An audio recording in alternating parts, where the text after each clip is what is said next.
في سورة فصلت. ويوم يحشر أعداء الله إلى النار فهم يوزعون حتى إذا ما جاءوها شهد عليهم سمعهم وأبصارهم وجلودهم بما كانوا يعملون وقالوا لجلودهم لم شهدتم علينا قالوا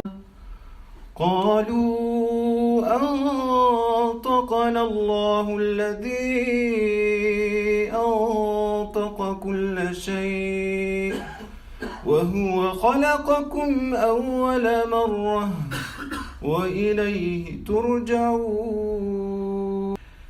In those few verses, Allah subhanahu wa ta'ala is describing an image, a scene that will happen in the Day of Judgment. The scene is for those who will come to the hellfire. They will be in front of the hellfire. And then they will not be told, actually, when they ask for judgment and question, their mouth will be, and then their body parts will start to talk and witness against them. The Prophet ﷺ described the same scene. He took one person on the Day of Judgment from those.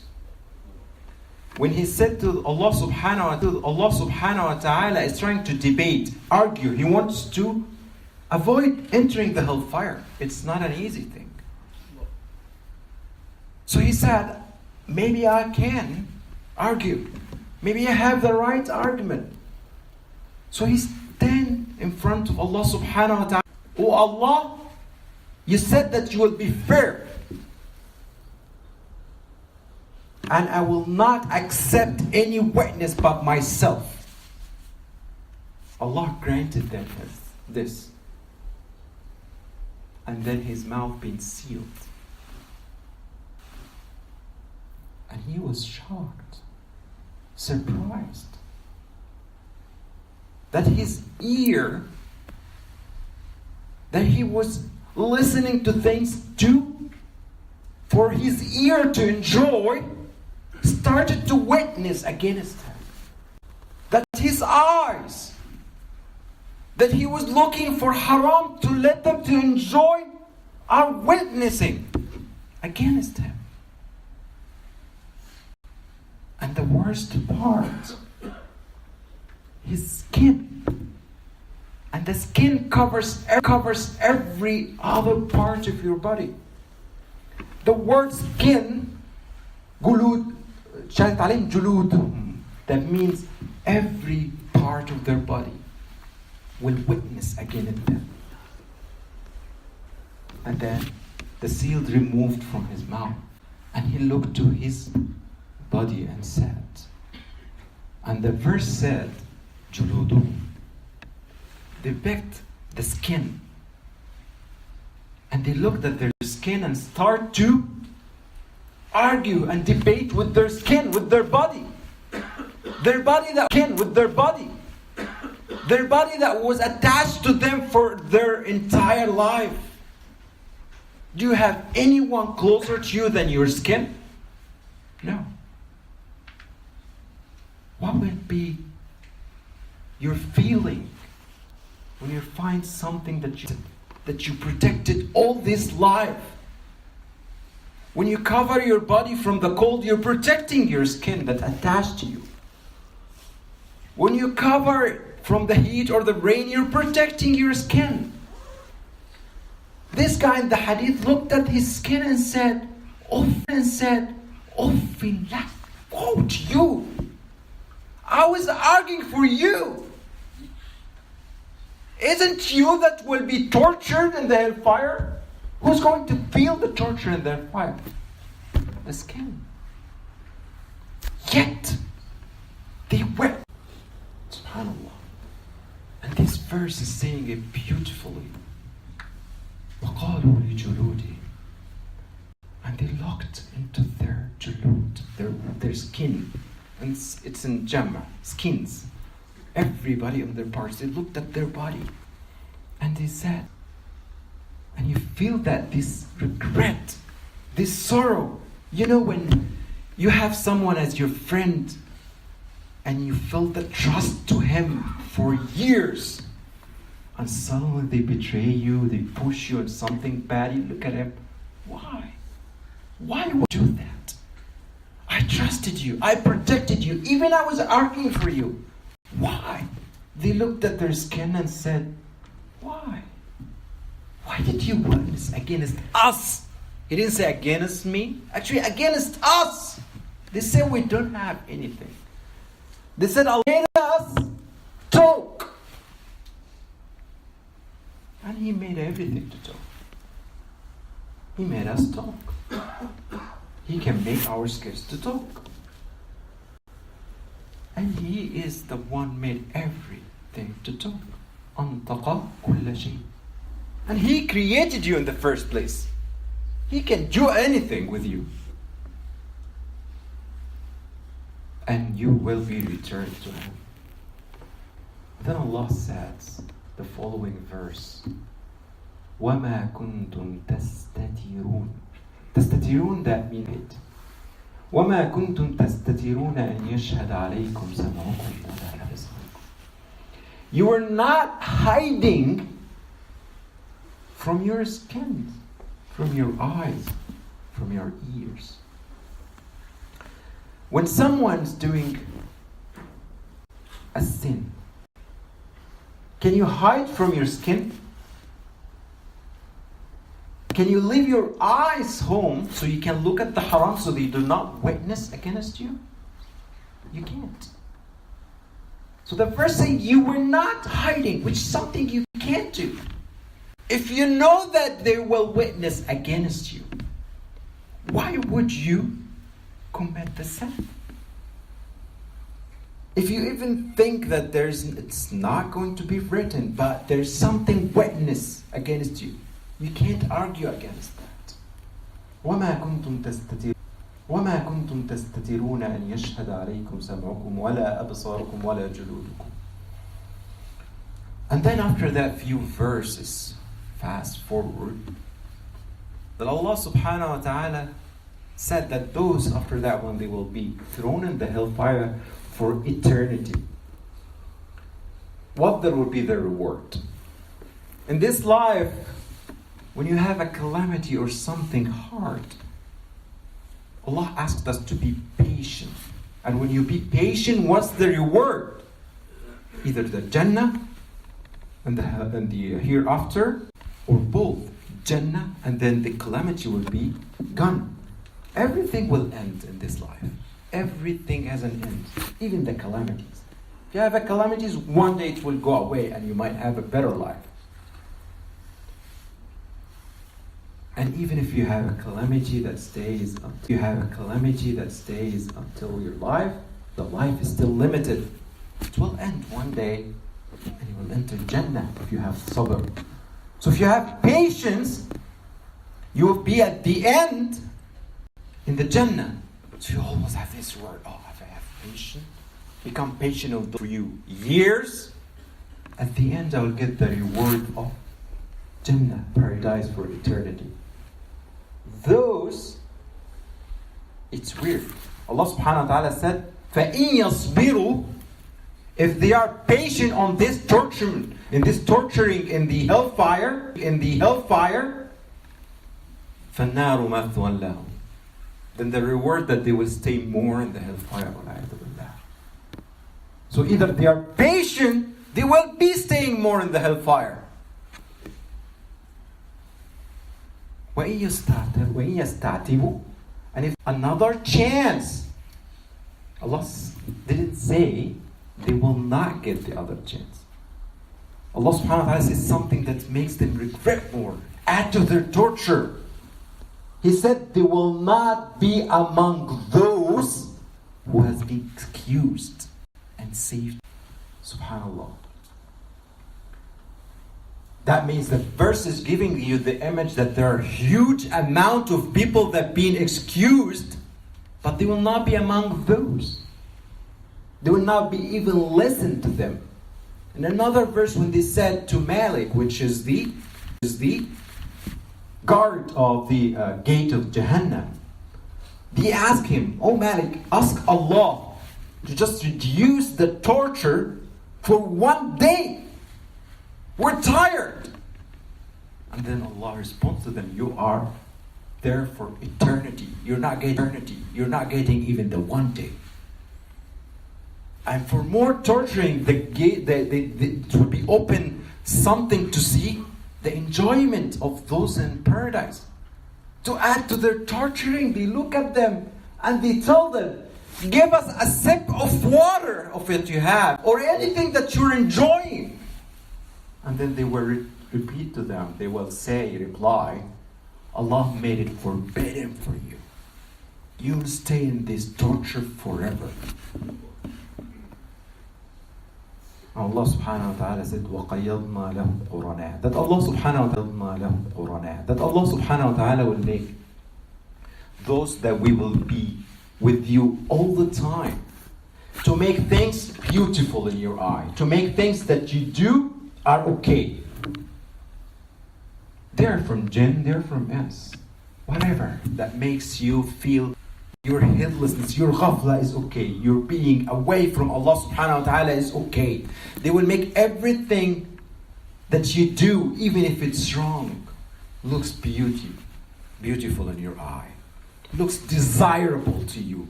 Give you the temptation for the haram. And even more at the end, وَقَالَ الَّذِينَ كَفَرُوا رَبَّنَا أَرِنَا الَّذِينَ ضَلَّنَا. For more of the torturing, they feel all this torture, and because of those Qur'an, they will say, "Oh Allah, let us even see them." Those that was from the shayateen, from jinn, or from ants, from people, human being that were destroying us. They were leading us to these wrong places, leading us to the wrong path, so that we can put them underneath us, so they will be from those are in the bottom, from the asfaliyin. They don't know what to do. They feel that they've been betrayed by their body, by their skins, by their friends, by the people that they lived with. And then Allah subhanahu wa ta'ala, following this verse, he talked about the mu'min. Those who will say, Allah is our Lord. And they stayed fast on the straight path. تَتَنَزَّلُ عَلَيْهِمُ الْمَلَائِكَةُ. The malaika will always be with them. تَنَزَّلُ عَلَيْهِمُ الْمَلَائِكَةُ أَلَّا تَخَافُوا وَلَا تَحْزَنُوا. You should never have the feeling of fear or sorrow. تَخَافُوا وَلَا تَحْزَنُوا وَأَبْشِرُوا. And they give them the glad tidings of paradise, Jannah, التي كنتم توعدون. And then they tell them, نحن. The other one, they had those Qur'ana that they will make the bad looks good to them. And the other side, the malaika are their awliya, their supporters. And they didn't say supporters only in the hereafter. They said, "We are your supporters in this life and in the hereafter. وَنَحْنُ أَوْلِيَاءُكُمْ فِي الْحَيَاةِ الدُّنْيَا وَفِي الْآخِرَةِ وَلَكُمْ فِيهَا مَا تَشْتَهِي أَنفُسُكُمْ وَلَكُمْ فِيهَا مَا تَدَّعُونَ." In the Jannah that you will then, you will have everything you desire. Period. You will not find that much describing of that. It's a word, sentence that's saying you will have everything that you desire. And it's left to your imagination. Whatever you desire, you will get it. So just those few years that you're patient in this life, and you will get for eternity whatever you desire. Whatever you ask for will be in front of you. نُزُلًا مِّن غَفُورٍ رَحِيمٍ. So when Allah subhanahu wa ta'ala says nuzulan, so they said, nuzul is like when someone creates a feast for you, some generous, like Allah subhanahu wa ta'ala is creating a feast for you. It's a feast that you will come, that Allah prepared specially for you. And then Allah subhanahu wa ta'ala described, how can you? He said, وَمَنْ أَحْسَنُ قَوْلًا مِمَّنْ دَعَا إِلَى اللَّهِ وَعَمِلَ صَالِحًا وَقَالَ إِنَّنِي مِنَ الْمُسْلِمِينَ. So he said, there's nothing best to say. No one will say something better than who will make da'wah for Allah subhanahu wa ta'ala. Call for the sake of Allah subhanahu wa ta'ala. Call people for the sake of Allah subhanahu wa ta'ala. This is the best thing. وَعَمِلَ صَالِحًا. And he will do good deeds. He will do good deeds. وَقَالَ إِنَّنِي مِنَ الْمُسْلِمِينَ. And said, I am among the Muslimin. This is the best thing that you can do. And then mention something. Because this is the أحسن قولا. So he said also that the good is not equal to the bad. وَلَا تَسْتَوِي الْحَسَنَةُ وَلَا السَّيِّئَةُ. They are not equal. The sin and the good deed, they are not equal. Or the bad act and the good act, they're not equal. So if someone come and try to say bad words to you, try to discriminate you, Allah subhanahu wa ta'ala give you what you need to do to be among those. ادفع بالتي هي أحسن. If someone came and told you, so you're among those who are making da'wah to Allah subhanahu wa ta'ala, you're doing good deeds, and you're saying I am among the Muslimin, and then someone came and said bad things to you. Say, you're doing something, you're coming and saying things that are bad to you or to your religion. Reply back with the bad words. He said, ادفع بالتي هي أحسن. Reply back with the best. فإذا الذي بينك وبينه عداوة كأنه ولي حميم. And this will lead that if he is your worst enemy, he will love you. And this is the characteristic of the Prophet sallallahu alaihi wasallam. He lived 23 years, and he lived in the Mecca between the kuffar. They were giving him the worst time, torturing the Muslims, and replying بالتي هي أحسن. When one of the Jews was trying to harm him all the time and put this garbage in front of his house, and one day he was sick, the Prophet ﷺ worried about him, and he asked about him and went to visit him. And this led that he became Muslim.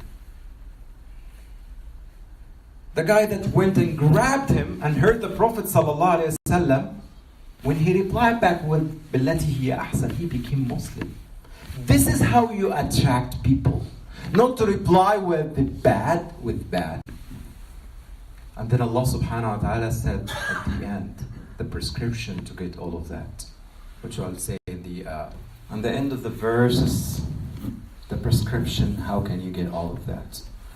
Allah subhanahu wa ta'ala says, وَمَا يُلَقَّاهَا إِلَّا الَّذِينَ صَبَرُوا وَمَا يُلَقَّاهَا إِلَّا ذُو حَظٍّ عَظِيمٍ. That only the patient, which is the good patience in this life, and sabr, patience, is the prescriptions for everything. The patience will get the reward in the hereafter without patience. The patience will get the rewards without حساب, بغير حساب. The patience will be in paradise, in Jannah. وَمَا يُلَقَّاهَا إِلَّا الَّذِينَ صَبْرُوا. And will not get this except those who were patient. You have to be patient on what people do to you. You have to be patient. This time that we're living on, you have to learn how to be patient. You have to reply back with the best of manners. If someone is giving you hard time, don't reply with hard time. Reply with the best of the manners. وَمَا يُلَقَّاهَا إِلَّا الَّذِينَ صَبَرُوا وَمَا يُلَقَّاهَا إِلَّا ذُو حَظٍّ عَظِيمٍ. Really, whoever will reach this is getting the great luck, the great portion of the rewards. And Allah subhanahu wa ta'ala give you in the last verse, what will happen if you, one time you found this urge to do the bad things? وَإِمَّا يَنْزَغَنَّكَ الشَّيْطَانِ. If the shaitan tried to come to you and trying to push you to reply back with bad things or to do the bad things, do the sins, فَاسْتَعِذْ بِاللَّهِ. Ask the protection from Allah. Who can protect you better than Allah subhanahu wa ta'ala? So don't come wait until the hereafter when you say, oh, this shaitan, so I can put him under my foot. Today, when you find this whisper from shaitan, from yourself, from your desire, from the temptations, ask Allah subhanahu wa ta'ala. Ask the protection from Allah subhanahu wa ta'ala. إِنَّهُ هُوَ السَّمِيعُ الْعَلِيمُ. He is the one that He will listen to all of us, and He knows everything. This is the prescription that Allah gave us. It's about being patient. You have to be patient. You have to take the bad acts that being happened to you, whatever life you'll be living in, with patience, and reply back with the best of the manners. This is what we need those days. We don't know what will happen to us. And you'll find people are trying to attack. Don't reply back except with the best of the manners. And be patient. Be patient. And always remember this in front of you. Put the Jannah in front of you and remember, this is the reward of patience. Put the Jannah in front of you and remember whenever you have any temptation to do the ma'asiyah that your eye will witness against you. Your ear will witness against you. Your body parts will witness against you. Always ask yourself, are you ready that your parts will witness against you?